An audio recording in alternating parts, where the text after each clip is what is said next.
We got a post free agency 7-round mock draft for the Carolina Panthers. We got trades, we got controversial wide receiver picks, and we even got some times where we went best player available and added tons of value. I'm really excited about this one. Let's go ahead and get into it.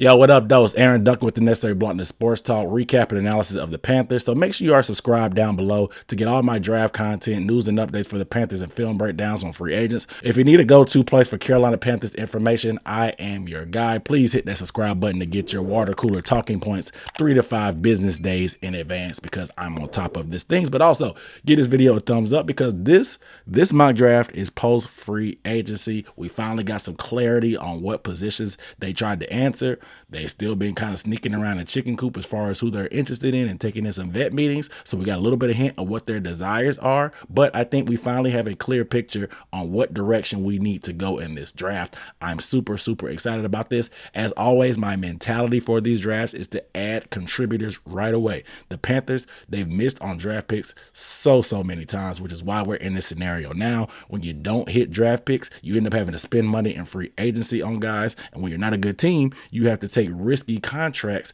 on players that sometimes underachieve. And then now that we've had to cut a lot of those guys early, there's dead money on the book. So now we don't have money to spend, but we also have limited picks because we traded picks. We haven't hit on picks. It's just a conundrum. So right now we need a draft. We need guys that have impact early on. They may not have the highest ceiling all the time, but they have a low floor and solid upside to the point that they can come in and help us right away. It's going to be a slow grind and a slow churn to get this roster good, but I thought I did pretty well on this one. Let's go ahead and get into it. All right, let's work. 7 rounds.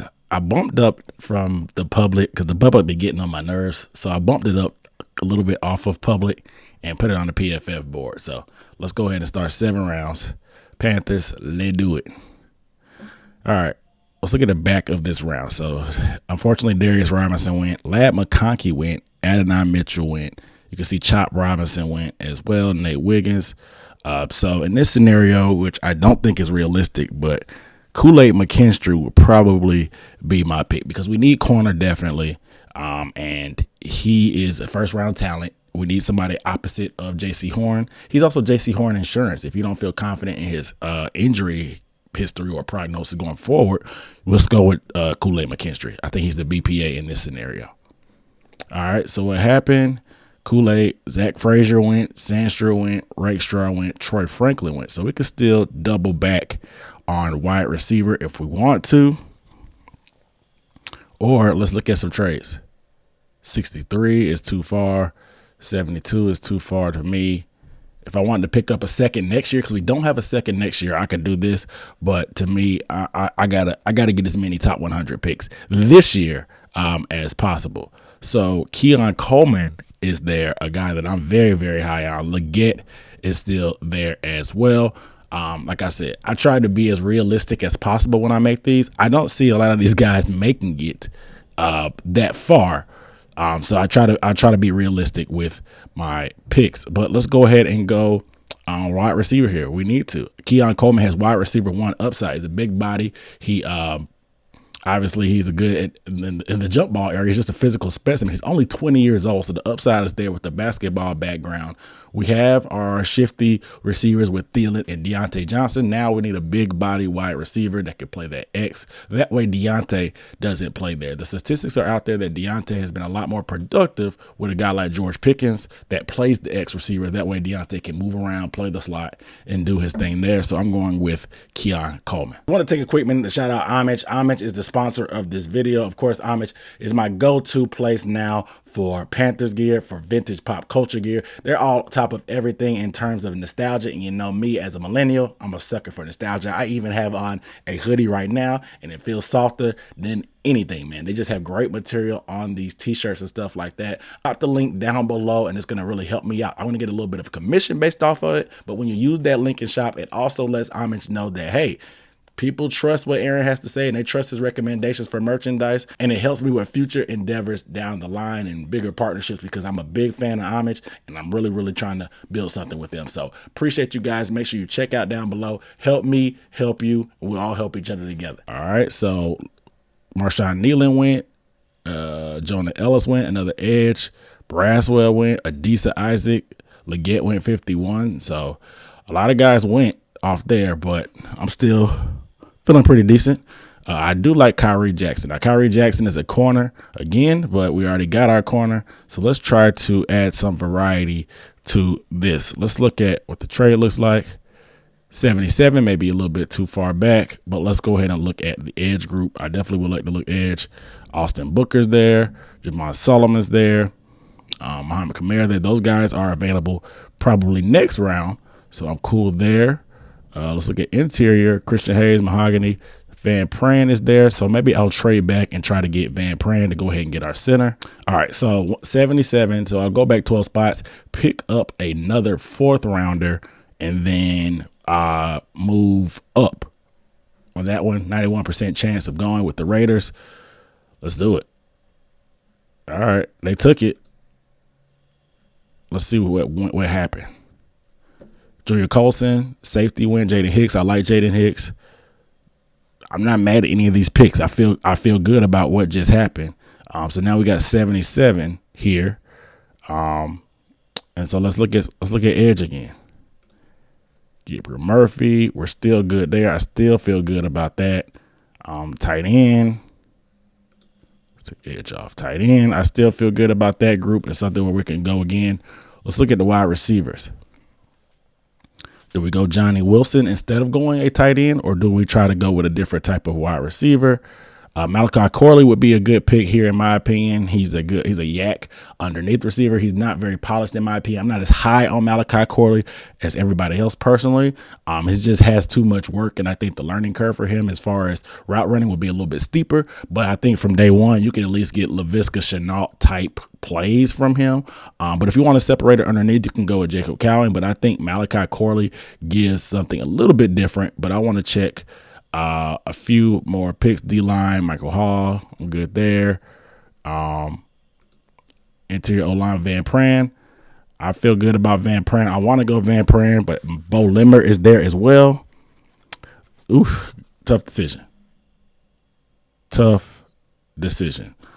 I'm going to go Corley. I'm going to go playmaker. I'm going to go Corley. Van Pran probably won't be there, unfortunately. But I can live with that because I have Bo Limmer here still. So we can see what just happened.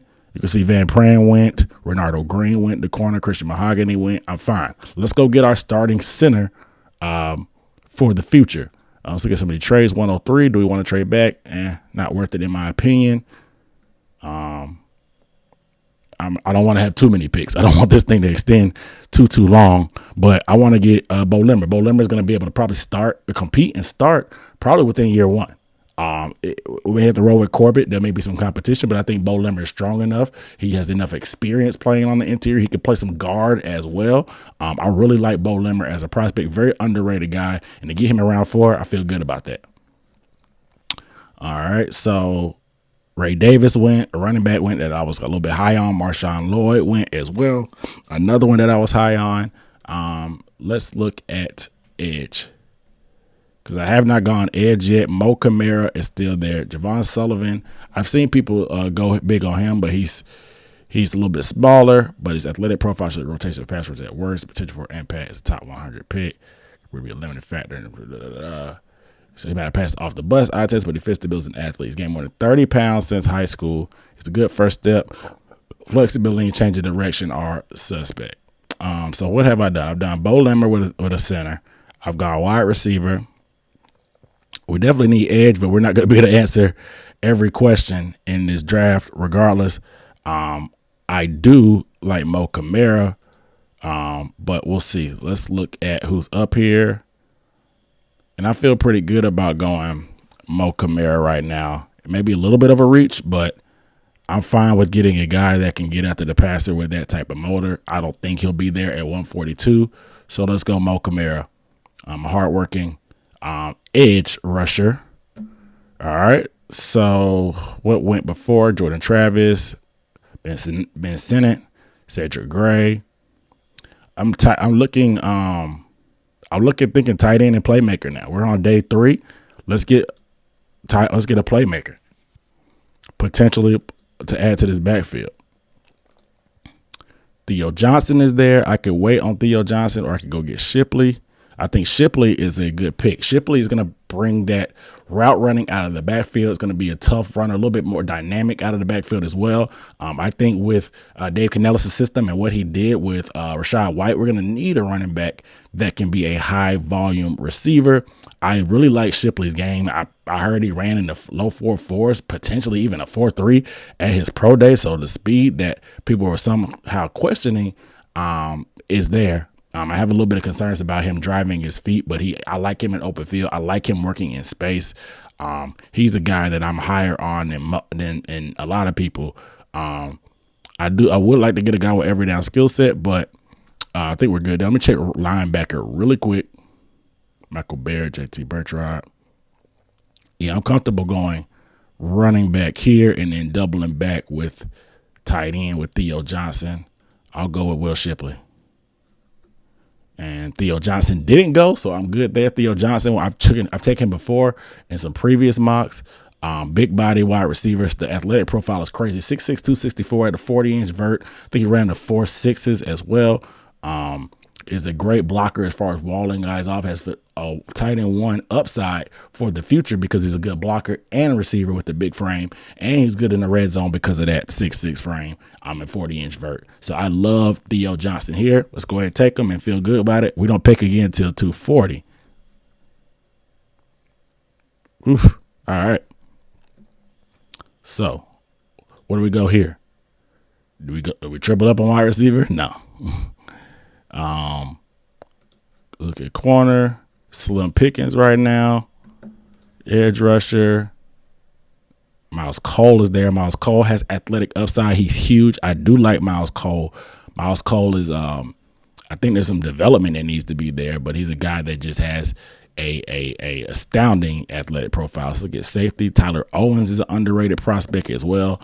6'2", 210. I like his game. Let's keep looking. Delmar Glaze is a guy that has swing tackle potential. We haven't really gone D-line. We've gone edge, but I don't really have guys that I like. Gabe Hall is a solid pick as well. This dude had a great Senior Bowl. 6'6", 287, has good length. I'm really a fan of his game as well. But do I want an edge rusher? So do I want an edge rusher or do I want a edge defender? I mean, an edge rusher or a D lineman? That's the question. I'm